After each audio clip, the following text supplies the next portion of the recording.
जी हां दोस्तों, तो नीतीश के आगे फिर से झुक गई बीजेपी। कैबिनेट विस्तार से पहले क्या आमने सामने बीजेपी जेडीयू?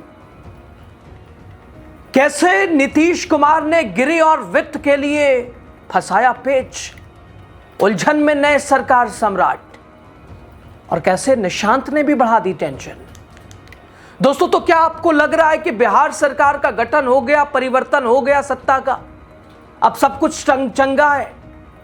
अगर आपको ऐसा लग रहा है तो विचार अपना बदलिए, क्योंकि बीजेपी के सामने नीतीश कुमार हैं और अभी तक सम्राट चौधरी को शपथ लिए 15 दिन से ज्यादा का वक्त हो गया। कहां है सम्राट की टीम? 29 विभाग खुद संभाले हुए हैं 15 दिन से। साहब कर दीजिए ना विस्तार। आखिर ताखीर की वजह क्या है? सिंपल सा जवाब दोस्तों, जब सब कुछ ठीक है तो फिर ऐलान में, मंत्रिमंडल विस्तार में देर किस बात की? तो साहब बात कुछ और है। लगातार दिल्ली आना, नीतीश कुमार से मिलना, नीतीश के नेताओं का बीजेपी के बड़े नेताओं से मिलना, सम्राट चौधरी का हर पहलू पर नजर रखना, अलग सुर अपनाना, बीजेपी के राष्ट्रीय अध्यक्ष का नीतीश की टीम से मिलना, पता क्या रहा है दोस्तों? बिहार की सियासत में क्या सम्राट चौधरी महज अब सिर्फ नाम के रह गए? क्या बीजेपी ने सत्ता की हनक में जो सपने बुने थे उन पर नीतीश कुमार ने पानी फेर दिया है? आज बिहार के राजनीतिक गलियारों में हलचल तेज है। क्यों? क्योंकि बीजेपी के राष्ट्रीय अध्यक्ष नितिन नवीन और नीतीश के कार्यकारी अध्यक्ष संजय झा की मुलाकात, और बात मुलाकात की नहीं बल्कि बीजेपी की उस बेबसी की जो नीतीश कुमार के सामने एक बार फिर उजागर हो गई है। दोस्तों, बीजेपी समझ रही थी कि बस हो गया हमारा काम, अब नीतीश को हटा दिया, बस यहीं तक। ना ना ना, नीतीश कुमार ने ऐसे जाल बुने, खुद दिल्ली आकर क्या लगा कि बीजेपी के लिए रास्ता खुला है इतनी आसानी से? चाणक्य नीतीश कुमार। दोस्तों, दावा था कि बीजेपी इस बार ड्राइविंग सीट पर है, उसका ड्राइवर उसी का, कार उसी की, और आगे बैठे हुए लोग भी उसी के। लेकिन सूत्रों की माने तो गृह विभाग और वित्त जैसे मलाईदार विभागों के लिए नीतीश कुमार ने ऐसी घेराबंदी की है, सम्राट सरकार बनते ही उलझन में फंस गई है। कैसे होगा समाधान?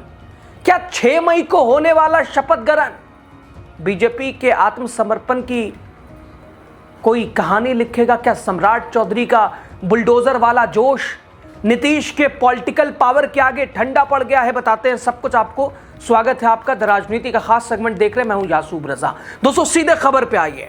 बिहार में सत्ता परिवर्तन हुआ, इतनी जल्दी होने का किसी को अनुमान नहीं था, किसी को उम्मीद नहीं थी। महज चुनाव के 3 महीनों में उलटफेर, जेडीयू और नीतीश कुमार के नाम पर चुनाव हुआ, बीजेपी ने नीतीश कुमार को साइड कर दिया और कहानी चली कि बस नीतीश कुमार को बीजेपी ने हटा दिया, अब जो होगा तो होगा, बीजेपी का ही होगा, बीजेपी की चलेगी। सम्राट चौधरी सीएम बने, बीजेपी का सपना पूरा हुआ। तो जब सब कुछ हो ही गया तो मंत्रिमंडल विस्तार क्यों नहीं हुआ? तो सीधा सिंपल सा जवाब, खींचतान लगातार बढ़ी हुई है। गृह विभाग जब मुख्यमंत्री नीतीश कुमार थे उनके पास लगातार रहा, उनसे ले लिया गया।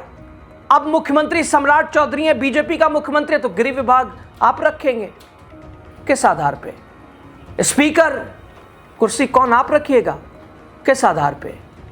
क्या 2 डिप्टी सीएम देने के बाद कहानी खत्म? बीजेपी अब जो चाहेगी वैसा करेगी? दोस्तों, बीजेपी के राष्ट्रीय अध्यक्ष नितिन नवीन और जेडीयू के कार्यकारी अध्यक्ष संजय झा के मिलने के बाद बिहार की सियासी जमीन पर एक बार फिर सरगर्मी तेज हो गई है। उससे पहले नीतीश कुमार के पास लगातार सम्राट चौधरी का आना, या ये कह लीजिए उन्हें मनाना, सम्राट चौधरी का दिल्ली आकर मोहर लगाना, दिल्ली जाने से पहले नीतीश से मिलना, दिल्ली से आने के बाद नीतीश से मिलना। बता क्या रहा है? माना जा रहा है कि नितिन नवीन और संजय झा, दोस्तों कहा जा रहा है कि इन दोनों नेताओं की मुलाकात एनडीए पार्ट 2 सरकार का आधार बनेगा। जल्द ही उन पर सारे सवालों का जवाब भी मिल जाएगा जो अपने अपने अंदाज में जेडीयू और भाजपा के राजनीतिक गलियारों में गूंज रहे थे। दोस्तों, फिलहाल एनडीए सरकार बनते बनते कुछ ऐसी मुश्किलें और कुछ ऐसे सवाल हैं जो कि सामने दस्तक दे रहे हैं और वो इशू बने हुए हैं। विधानसभा अध्यक्ष, गृह विभाग, वित्त विभाग, सामान्य प्रशासन। फिलहाल सम्राट चौधरी के मुख्यमंत्री बनते ही जेडीयू की तरफ से दो मांग प्रमुख रूप से और वो भी गंभीरता से उठाए जा रहे हैं और वो जेडीयू हर हाल में विधानसभा अध्यक्ष पद और गृह विभाग अपने पास चाहती है। दोस्तों, विधानसभा अध्यक्ष को लेकर तो जेडीयू की तरफ से दामोदर रावत का नाम भी चलने लगा है। यानी समझौते के आखिरी पड़ाव पर जेडीयू क्या हासिल कर पाती है, या ये तो नीतीश सरकार पार्ट 2 के शपथ ग्रहण समारोह में दिख जाएगा। सूत्रों की माने तो मंत्रिमंडल विस्तार को लेकर सूची का आदान प्रदान भी हो सकता है। ऐसा इसलिए कि जेडीयू और बीजेपी मंत्री परिषद के गठन में जातीय क्षेत्रीय वर्ग संतुलन का विशेष ध्यान रखती है। इस संतुलन में बीजेपी सवर्ण, वैश्य और अति पिछड़ा आधारित मंत्रियों की सूची बनती है। उधर जेडीयू लवकुश, पिछड़ा, अति पिछड़ा का संतुलन बनाकर चलती है। इस बार तो बीजेपी के सम्राट चौधरी ही सीएम है, सो इस बार कोई और समीकरण बन सकता है। आधी आबादी की राजनीति इन दिनों परवान पर है, उस आधार को लेकर भी चर्चा हो सकती है। इनकी संख्या को लेकर भी मुख्यमंत्री सम्राट चौधरी ने भी सदन में अपना भाषण दिया था। दोस्तों, इधर सम्राट चौधरी के बुलडोजर अभियान और सैटेलाइट टाउन दो ऐसे प्रोजेक्ट हैं जो चर्चा के दोनों बिंदु पार कर चुके हैं। समर्थन और विरोध दोनों ही तरह की प्रतिक्रिया आई है। इन दोनों नीतियों पर बातचीत कर इसे और भी उपयोगी बनाने पर भी बात हो सकती है। दरअसल आज नीतीश नीत सरकार पार्ट 2 के किरदार चुना जाएगा, जिसे संभवतः 6 मई को मंचासीन करना है। अब सबसे महत्वपूर्ण सवाल, 6 मई से पहले बिहार में एक बार फिर हलचल तेज है। लिस्टों की सूची है, जेडीयू की अलग है, बीजेपी की अलग है। तो क्या एक बार फिर नीतीश कुमार ने किसी भी प्रकार का, क्या इस स्थिति में वो हैं कि कोई पेच फंसा सकते हैं? क्या इतने मजबूत हैं कि स्पीकर को लेकर दावेदारी पेश कर सकते हैं? सूत्र बता रहे हैं, कर रहे हैं। गृह विभाग, वित्त विभाग, सामान्य प्रशासन, ये तमाम मलाईदार जो विभाग है और स्पीकर कुर्सी, जो कि जिस पार्टी के पास दबदबा उसी का रहता है, स्पीकर की पावर। तो क्या ये ताखीर के पीछे की वजह ये मानी जाए कि उलझन, कोई पेच बीजेपी जेडीयू में फंसा हुआ है? फिलहाल इंतजार करना पड़ेगा। बैठकों का दौर है, मुलाकात एक के बाद एक है। राष्ट्रीय अध्यक्ष नितिन नवीन जेडीयू के बड़े बड़े नेताओं से, राष्ट्रीय कार्यकारी अध्यक्ष से मीटिंग कर रहे हैं। सम्राट चौधरी नीतीश के पास दौड़ लगा रहे हैं। भागम भाग है, दिल्ली का हस्तक्षेप है। अब कौन इस शहमात के खेल में बाजी मारता है, ये तो वक्त बताएगा।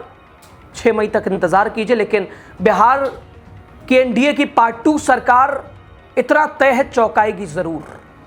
और नीतीश कुमार को दरकिनार भी नहीं किया जा सकता। उनकी भूमिका, उनका योगदान, उनका हस्तक्षेप। अब क्या कहेंगे? आपकी राय बिहार की नई सरकार को लेकर, नए मंत्रिमंडल विस्तार को लेकर राय जरूर दीजिएगा। बहुत शुक्रिया।